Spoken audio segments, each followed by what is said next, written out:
Hello everyone, कैसे हैं आप लोग।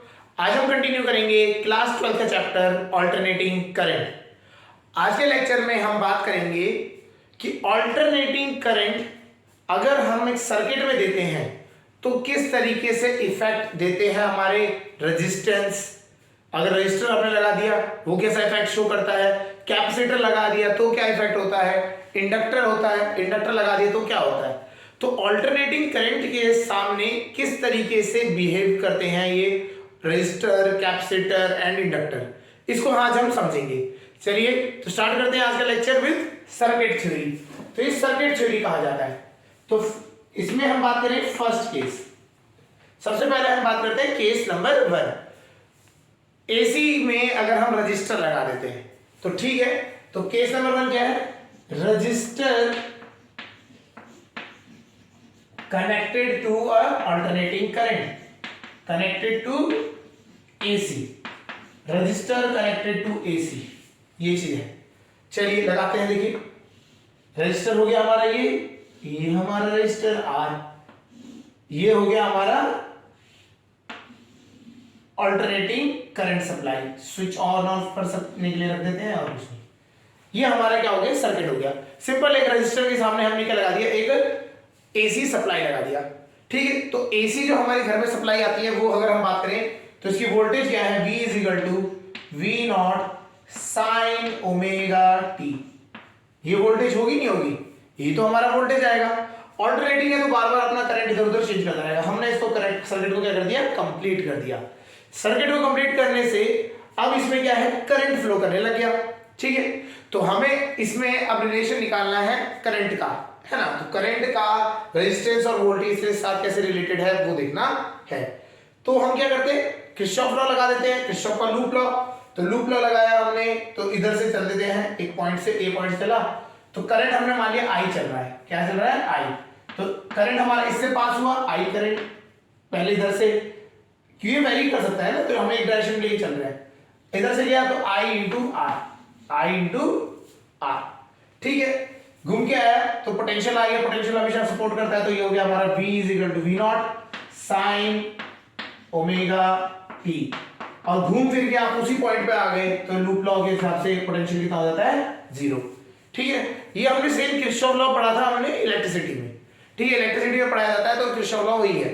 ठीक है। चलिए अब हम बात करते हैं आई आर इधर चल जाएगा तो V naught sine omega t is equal to क्या हो जाएगा, I R is equal to I R. तो आई की वैल्यू कितनी आ जाएगी, V naught upon R sine omega t. तो ये आई की वैल्यू आ गई, ये क्या आ गई, आई की वैल्यू आ गई। ठीक है। तो हम क्या करते हैं, हम बोलते हैं V नॉट अपॉन आर क्या होता था, अगर हमें V नॉट क्या है, हमारा maximum voltage, R is the resistance. तो V हमारा पता है ओम्स लॉ के हिसाब से V naught is equal to R I naught, ये तो होता था। तो हम यहां से आई नॉट की वैल्यू निकाल लेते हैं, मैक्सिमम करंट। तो मैक्सिमम करंट चल जाएगा तो ये हो गया I naught sine omega t. तो आई की वैल्यू हमारी इस फॉर्म में आ गई, I is equal to I naught sine omega t. And where sine omega t जो है ये तो आपको किससे मिल रहा है, वोल्टेज से ही तो मिल रहा है। और आई नॉट क्या है, maximum amplitude of the current that can be flown and its value will be V naught upon R. I naught कितना हो जाएगा, V naught upon R. Clear है। तो इस तरीके से बहुत सिंपल तरीका था, हमने इसमें करंट निकाल लिया। Current in a circuit having register with a AC supply. तो इस तरीके से हमारा करंट निकल जाता है। क्लियर हो गया। तो ये हमारा होता है रजिस्टर जब हम रख देते हैं। अब हम बात करते हैं, देखिए इसमें ना हमें स्टडी करनी है करंट की ना, इसको हम रिप्रेजेंट करते हैं। रिप्रेजेंट करने के लिए हम यूज करते हैं फेजर डायग्राम। क्या करते हैं, फेजर डायग्राम। तो फेजर डायग्राम क्या है देखते हैं। फेजर डायग्राम लोगों को लगता है फेजर डायग्राम कुछ खास है, कुछ ऐसा खास नहीं है। बेसिकली हमें जब हम एनालिसिस करते हैं किसी चीज की तो हमें क्या है, ग्राफिकल मेथड्स बहुत इजी रहता है समझने के लिए। तो ग्राफ को हम समझ आसानी से पाते हैं। तो हम क्या करते हैं, ये करंट, वोल्टेज, इनके जो कैलकुलेशंस हैं इनको समझने के लिए एक पिक्टोरियल रिप्रेजेंटेशन के लिए हम क्या करते हैं, फेजर डायग्राम बनाते हैं। ठीक है। चलिए फेजर डायग्राम बनाते हैं। तो हमने क्या किया, इस तरह से कहते हैं फेजर डायग्राम होता क्या है समझ लेते हैं। फेजर डायग्राम समझ लेते हैं। अगर मुझे फेजर डायग्राम बनाना है, वोल्टेज का बनाना है, ठीक है जी, वोल्टेज का फेजर डायग्राम बनाना है तो वोल्टेज हमने दिखा दिया, ये वोल्टेज हो गया आपका, ठीक है। और हमारा टाइम के साथ अगर हम बात करें तो इस तरह से हो गया। तो अगर हम इसी का एग्जांपल ले लेते हैं v naught sine omega t, तो क्या होगा, इसका डायग्राम कैसे बनेगा, ओमेगा टी ये हो गया, ठीक है, ठीक है। अगर हम ये v है हमारा, v इस डायरेक्शन में, इस ये तो हमने वोल्टेज को दिखाना है ना, तो हमने डायरेक्शन बनाया, कार्टेशियन फ्रेम बना दिया ये और इस तरह से, ठीक है। हमारा वोल्टेज इस साइड को दे रखा है, हमने दे रखा है v not at N angular, angle जो है हमारा वो है ओमेगा टी के बराबर, ठीक है। तो अगर हम बात करें इसको रिप्रेजेंट करेंगे तो यहां आ जाएगा v not cos omega t और v not sin omega t, ठीक है। तो फेज, अगर हमें वोल्टेज को फेज में दिखाना है तो v not cos omega t और v not sin omega T, इसे तो कहते हैं फेजर डायग्राम, ठीक है। तो अगर मुझे कोई वोल्टेज दिखाना है उसको मैं क्या कर सकता हूं, फेज में दिखा सकता हूं, इस तरीके से ग्राफिकल फॉर्म में दिखा सकता हूं, तो वो चीज होती है फेजर डायग्राम। सिमिलरली अगर मैं वोल्टेज की जगह पे क्या करें, करंट दिखाना चाहता तो लोग करंट कर दिया, आपने बोला करंट करना है, करंट कर दिया, करंट हो गया, तो ये I naught, I is equal to I naught sine, I naught होता है I इज इक्वल होता है ना, तो I है हमारा, I को हमने इस साइड दिखा दिया I naught sine omega T, I not हो चल रहा था तो यहाँ V की जगह भी क्या हो जाएगा, I नॉट हो जाएगा, ओमेगा टी तो ओमेगा टी ही है ना, तो आपका ओमेगा टी था, यही हो गया। तो इसको इस तरह से रिप्रेजेंट करने के लिए हम क्या कहते हैं, फेजर डायग्राम कहते हैं इसे। कभी भी आप वोल्टेज और करंट को अगर आप दिखाना चाहें इस फॉर्म में तो इसे हम कहते हैं फेजर डायग्राम, क्लियर है। चलिए अब अगर बात करें, हम दोनों चीजों को दिखाते हैं इसी में, अगर एक ही डायग्राम में दोनों चीजें दिखा देते हैं, देख लेते हैं। हमारी वोल्टेज कितनी थी, v is equal to v naught sine omega t, voltage थी हमारी, और हमारा करंट क्या आया, I is equal to I naught sine omega t. चलिए वोल्टेज को दिखा देते हैं, ये हमारा वोल्टेज था v, ठीक है, v नॉट हम, ये v हमारा वोल्टेज था, तो हमने इसको दिखा दिया इस डायरेक्शन में, ओमेगा टी ये डायरेक्शन हमारी हो गई। ये वैसे कोई ऐसा कोई डायरेक्शन का क्या है, बस बेसिकली आपको रिप्रेजेंट करने का तरीका है। तो हमने बोल दिया v एक डायरेक्शन में था, एंगल कितना है ओमेगा टी, ठीक है। अगर हमें इसी में इसी फेज, ये जो है कार्टेशियन फॉर्म में, ग्राफिकल फॉर्म में, अगर मुझे करंट ही दिखाना है तो करंट मेरा क्या हो जाएगा, करंट हमारा इसी डायरेक्शन में आ जाएगा, क्यों, करंट का भी तो एंगल कितना है, ओमेगा टी ही है, और ये भी कितना है, ओमेगा टी ही है, बट वैल्यू कम है। तो अगर करंट हम बात करें तो करंट कहीं यहीं पे तक होगा, वोल्टेज हमारा आगे तक चले जाएगा, ठीक है। क्यों, हमारा जो I है, I हमारा क्या है, अगर आप बात करें v नॉट अपॉन r होता है तो कम होता है, तो इस तरह से दिखाया जाएगा, क्लियर है। तो इस तरह के रिप्रेजेंटेशन को क्या कहते हैं, फेजर डायग्राम। समझ आ गया होगा। अगर आप एक वेलोसिटी दिखा दें और एक कार्टेशियन फॉर्म बना दें, एक कार्टेशियन फॉर्म बनाए है ना, कार्टेशियन प्लेन बना लिया, उसमें आप उसमें वेलोसिटी करंट इनको शो करते हैं तो वो फेजर डायग्राम्स कहा जाता है, क्लियर है।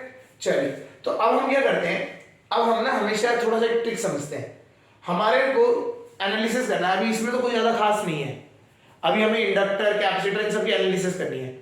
तो हम क्या करते हैं, हम जनरली जो आपका वोल्टेज है वो हम दिखाते हैं एक्स एक्सिस की तरफ को।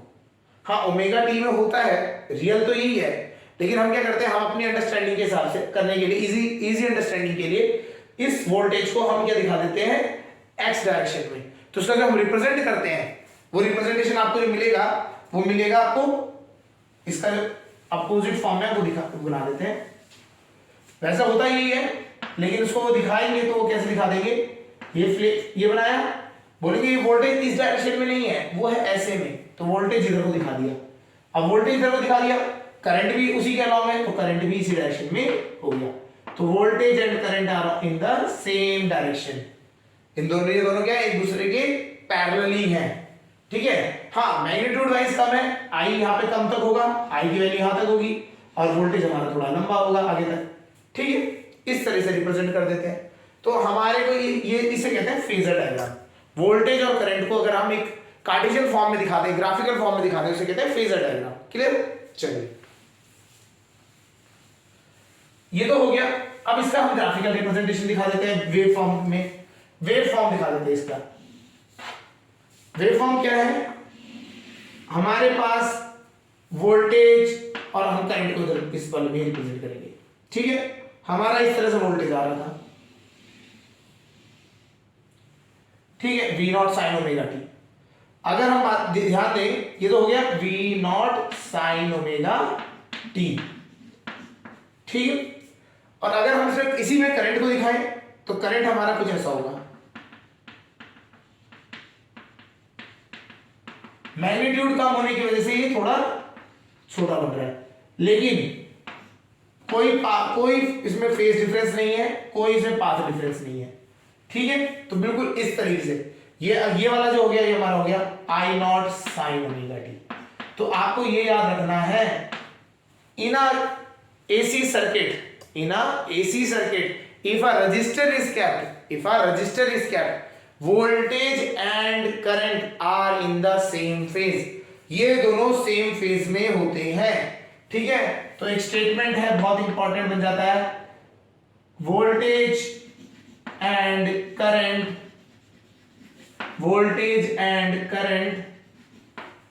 Are in same phase in case of resistor in a AC circuit, in an AC circuit। अगर AC सर्किट में आप एक रजिस्टर लगा दें तो उसमें क्या है, करंट और वोल्टेज एक ही उस फेज में रहते हैं, दोनों सेम फेज में चल रहे हैं। क्लियर हो गया? तो इस तरीके से होता है आपका रजिस्टर वाला केस। क्लियर हो गया? चलिए अब इसको हम क्या करते हैं, अब इसमें हम रख देते हैं कैपेसिटर, चेंज कर देते हैं, रजिस्टर हटाया हमारा और कैपेसिटर, अब कैपेसिटर लगा दिया। सेकंड केस कैपेसिटर, बहुत इजी है ये चैप्टर, बहुत ही ज्यादा इजी, ज्यादा कुछ है नहीं इसमें। ठीक है, तो कैपेसिटर लगा दिया तो कैपेसिटर लगा के दिखा देते हैं। बोला कि कैपेसिटर भैया ये लग जाओ, हमारा यहाँ पे सप्लाई है हमारी AC, स्विच हम लगा देते हैं। ठीक है, लगा दिया, कनेक्ट कर दिया, स्टार्ट कर दिया। वोल्टेज हमारी वही है, V = V0 sin omega t, ये हमारी वोल्टेज सप्लाई है। करंट हमारे को हमें किसी एक डायरेक्शन दिखा देते हैं, अभी ये हो गया। कैपेसिटेंस इसका हो गया C। ठीक है, अप्लाइंग किरचॉफ्स लॉ, वही चीज करेंगे हम जैसे हमने रजिस्टर में किया था, वही यहाँ पे करेंगे। अप्लाइंग किरचॉफ्स लॉ लगाएंगे। तो चलो अब हम मान लेते हैं यहाँ से स्टार्ट किया, यहाँ से ऐसे जाएंगे, यहाँ से ऐसे आएंगे। तो आइए पहले बैटरी या सोर्स आ गया, सोर्स तो पॉजिटिव देता है, तो सोर्स ने दे दिया V0 sin ओमेगा t, खत्म, ये दे दिया। चलिए अब उसके बाद आगे कैपेसिटर का क्या होता था, कैपेसिटर पोटेंशियल ड्रॉप कितना करता है हमें पता है, हमने कैपेसिटर में भी पढ़ा है। ठीक है, V अगर हम कैपेसिटर के केस की बात करें, Q = C भी होता था, एक फॉर्मूला ना, ये हमने पढ़ा है बार बार।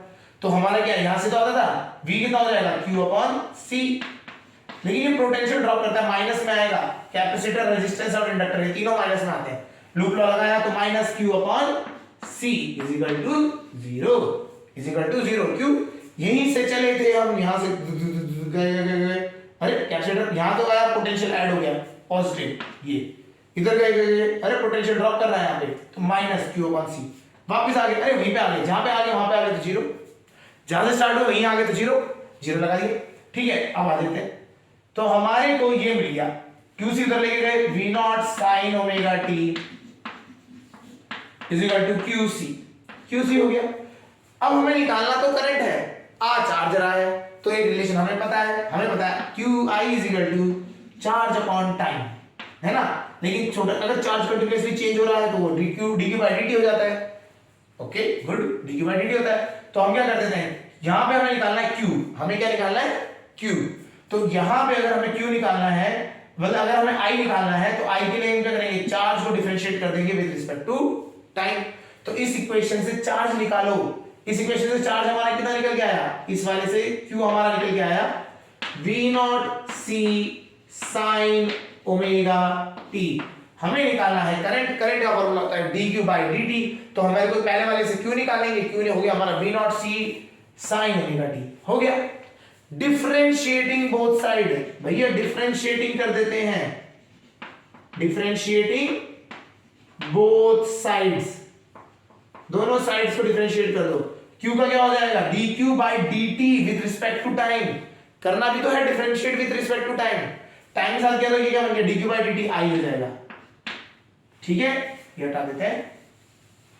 इसको डिफरेंशिएट किया तो dq बाई dt हो जाएगा आपका i, ठीक है, i क्या हो जाएगा dq by dt is equal to differentiate करो v नॉट c, ये c v नॉट तो कांस्टेंट है, बाहर ही निकाल लेते हैं, इसका कोई काम ही नहीं है, अभी बाहर ही रहेगा, है ना, कांस्टेंट है तो अलग रहेगा। साइन का डिफरेंशिएशन, साइन का डिफरेंशिएशन होता है cos omega t, cos omega t हो गया, लेकिन t के साथ ओमेगा था, ओमेगा का फिर से चेन रूल के हिसाब से होगा डिफरेंशिएशन, तो ओमेगा आ जाएगा बाहर, तो आपका i आ गया, i will be equal to c v naught omega cos omega t, ये हो गया, है ना, तो आपका करंट का फॉर्मूला आ गया, ये आ गया, ठीक है, चलिए समझ आ गया होगा, तो ये हमारा करंट का फॉर्मूला आ गया, इसी को लिख लेते हैं, इतनी मेहनत से निकाला है हमने, है ना, तो इसको शिद्दत से लिख देते हैं, I is equal to C, omega को साथ रखेंगे, C और ओमेगा को साथ रखते हैं, अच्छा लग रहा है ना, V not cos omega t, अब आ गया cos ओमेगा t,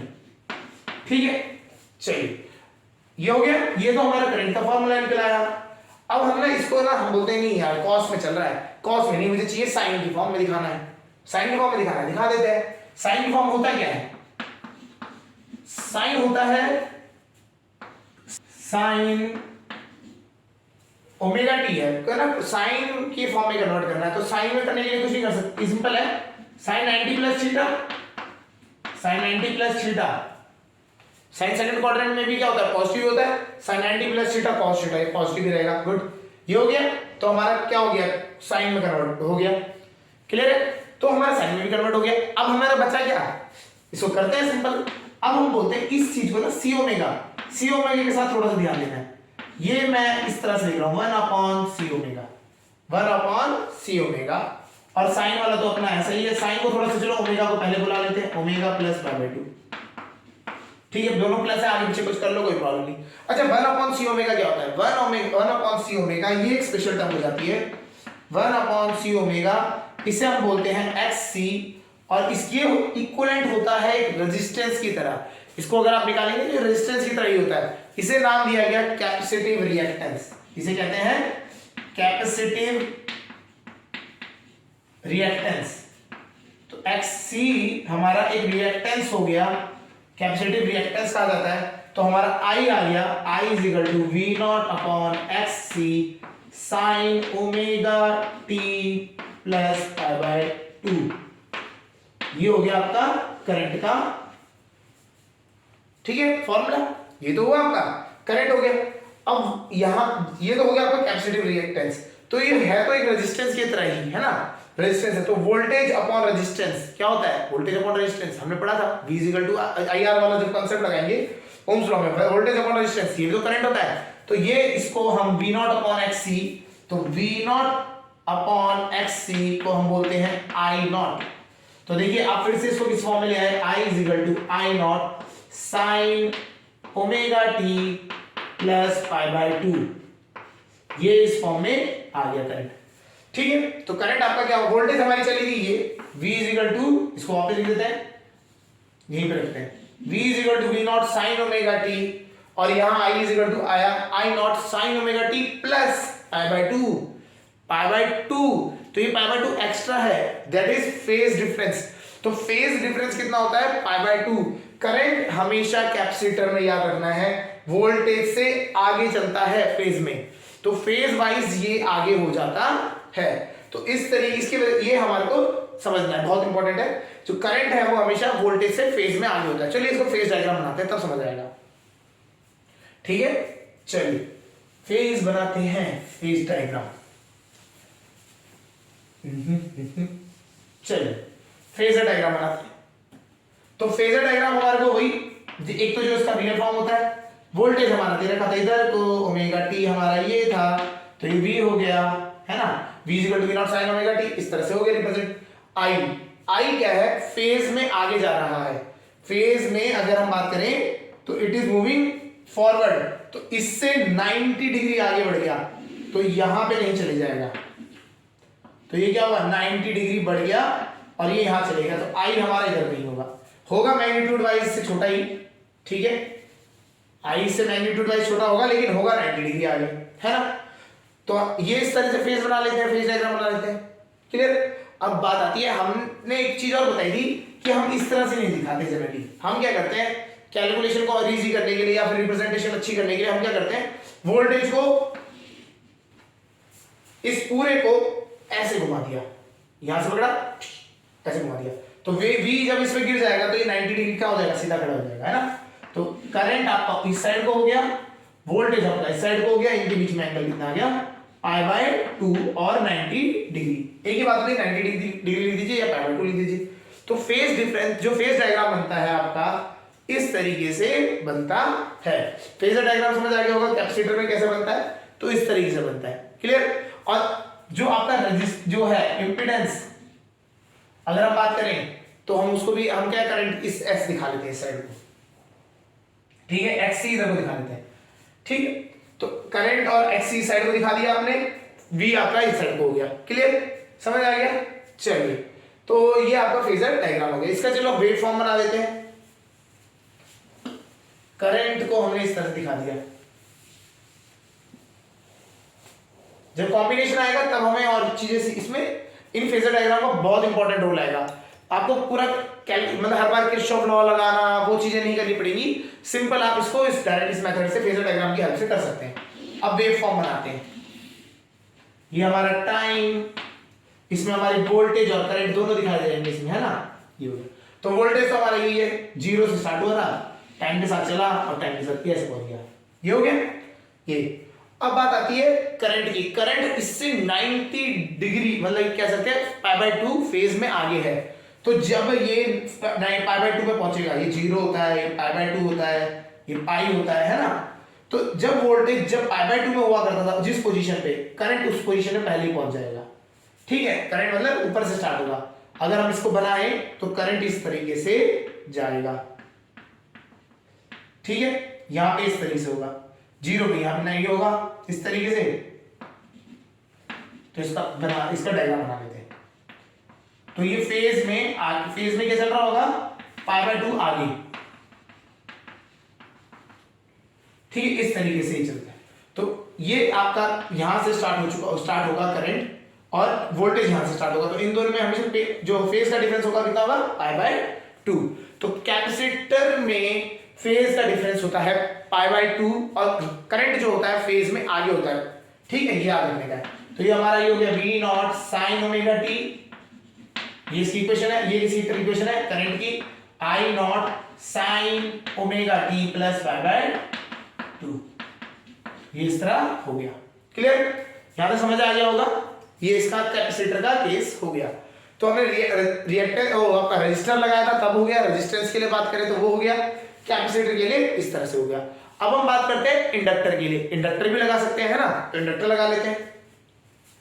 इंडक्टर, तो अब कैपेसिटर हो गया, रेजिस्टर हो गया, अब इंडक्टर की बारी। इंडक्टर कौन सी फॉर्म में एनर्जी स्टोर करता है, ठीक, ये पता होना चाहिए। इंडक्टर जो होता है मैग्नेटिक फॉर्म, है ना, मैग्नेटिक फील्ड में। तो चलिए इंडक्टर, और कैपेसिटर किससे करता है, कैपेसिटर करता है आपका इलेक्ट्रिक फील्ड, ठीक है, इलेक्ट्रिक फील्ड उसमें स्टोर होती है। पैरेलल प्लेट्स बना देते हैं तो उसमें इलेक्ट्रिक फील्ड होती थी, ठीक है, और इंडक्टर में होता है मैग्नेटिक फील्ड का कांसेप्ट, ठीक है। चलिए कोई नहीं, वो तो आगे का पीछे का है। चलो आते हैं इंडक्टर के लिए। इंडक्टर हमारा इस तरीके से दिखाया जाता है, याद आ रहा होगा, ठीक है। यहाँ पे आपका स्विच हो गया, स्विच को हमने कनेक्ट कर दिया, इंडक्टर का होता है L, ठीक है। वोल्टेज हमारी वही है V0 sin ωt। वोल्टेज को हम सेम फेज में भेजते हैं कैलकुलेशन के लिए, इजी रहेगा, है ना, सबके लिए वोल्टेज सेम उसमें दिखा देते, ये हो गया। अब हमने इसमें वही Kirchhoff law applying, Kirchhoff law लगाया, इस साइड से चला स्टार्ट किया, पहले वोल्टेज आ गया, प्लस दिखाया, इसने पोटेंशियल बढ़ा दिया, V0 sin ωt प्लस में दिखाएंगे। फिर हमारा जो इंडक्टर आया वो पोटेंशियल ड्रॉप करेगा। क्या होता है पोटेंशियल ड्रॉप, याद रखना है, इट इज LdI/dt, ठीक है, LdI/dt। पोटेंशियल जो होता है फॉर आपका इंडक्टर इट इज LdI/dt, ठीक है, LdI/dt हो गया ये। फिर वापस लूप के 0 इसी पॉइंट पे आ गए, तो लूप लॉक क्लोज 0, ठीक है। अब इससे हम निकालते हैं करंट, V0 sin ωt उधर जाएगा LdI/dt, ये डिफरेंशियल इक्वेशन बन गई। dt को उधर लेके आएंगे, V0 sin ωt dt, ठीक है, L से डिवाइड कर दीजिए, di बन गया। ये हो गया डिफरेंशियल इक्वेशन, वेरिएबल सेपरेबल लगा दिया आपने। अब वेरिएबल सेपरेबल हो गया तो अब इसको इंटीग्रेट कर देंगे, इंटीग्रेटिंग बोथ साइड, ठीक है। इसकी लिमिट i तक हो गई, इसकी लिमिट 0 से लेके t तक हो गई, 0 से लेके i, 0 से लेके t तक। v0 अपॉन l कांस्टेंट है, बाहर आ जाएगा शिद्दत से, बहुत इज्जत से बाहर निकाला जाएगा इन्हें, बाहर आ जाएगा इंटीग्रेशन से बाहर। साइन का इंटीग्रेशन क्या होता है, it is minus cos omega t, ये है माइनस में चले गया, माइनस कॉस ओमेगा टी, ठीक, कोई साइन का integration minus cos omega T होता है, हो गया। चलिए आई हमारा ये फॉर्मूला मिल गया आई। और अच्छा ओमेगा से किया है कॉस ओमेगा टी, ओमेगा किस टी के साथ ओमेगा था तो ओमेगा से डिवाइड भी करना पड़ेगा। इंटीग्रेशन में डिवाइड होता है, डिफरेंशिएशन में मल्टीप्लाई वाले फॉर्म में आ जाता है, क्योंकि चेन रूल चलता है उसमें डिफरेंशिएशन में, यहाँ डिवाइड में आ गया, ये आ गया आपका। तो करंट का तो फॉर्मूला आ गया आपके पास, बहुत शिद्दत से प्यार से ये फॉर्मूला आया, ठीक है। तो I is equal to minus v naught upon omega L cos omega t, ठीक है।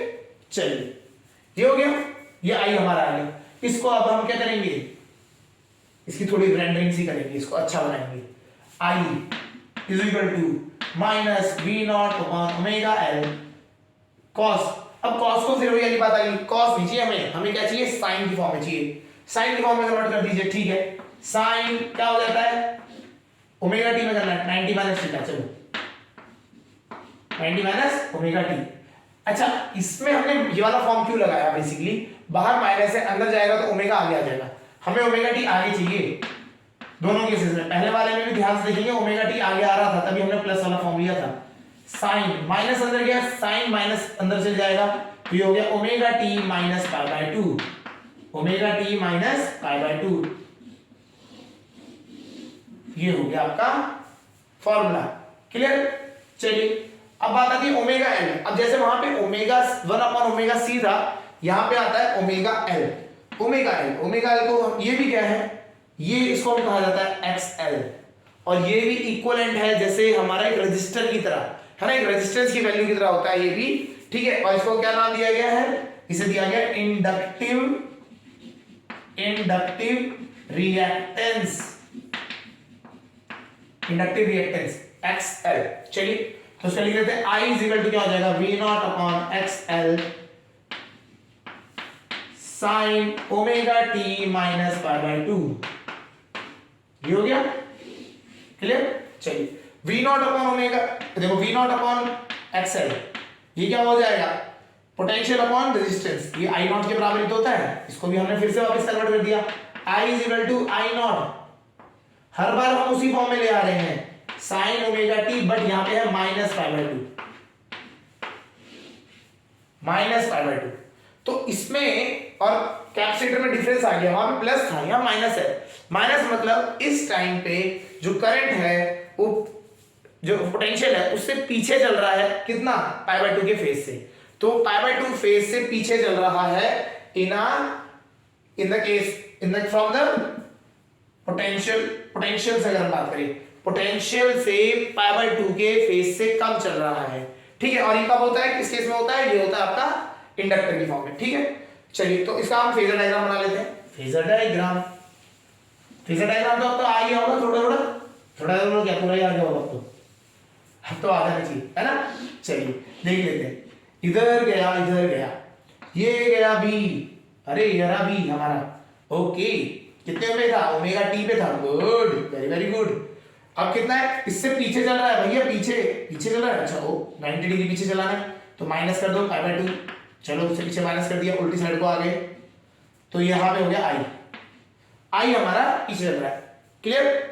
तो और हमने क्या बताया था, हम क्या करते हैं, हम इजी अपना रिप्रेजेंटेशन की फॉर्म में इस v को x एक्सिस में दिखा देते हैं, v हमारा x एक्सिस में, तो इस बार i कहां होगा, 90 डिग्री पीछे, ये i, तो कैपेसिटर में तो हमारा i हुआ करता था आगे, इंडक्टर में i होता है नीचे मतलब पीछे, तो पाई बाय 2 लैग करता है यहां पे, तो कैपेसिटर में हमारा क्या करता था, जो करंट था वो पाई बाय 2 का फेज से आगे था, है ना, लीड करता था, यहां पे क्या करता है, लैग करता है इन केस ऑफ इंडक्टर में जो करंट है it lags behind the potential से पीछे लैग करता है। ठीक है, चलिए ठीक है, इसके नोट्स फोर्स बनाते रहिएगा बीच बीच में। जहां पे अगर होगा तो वीडियो पॉज करके, कभी तेजी से होता है तो आप क्या कर सकते हैं, पॉज करके आराम से देख सकते हैं, है ना। वीडियो लेक्चर इसी के लिए होते हैं, एक लेक्चर में ज्यादा टाइम लग जाता है ना। आराम से टाइम लीजिए इसके लिए, आराम से इस पूरे को समझिए, बहुत इंपॉर्टेंट है और बहुत इजी चैप्टर है।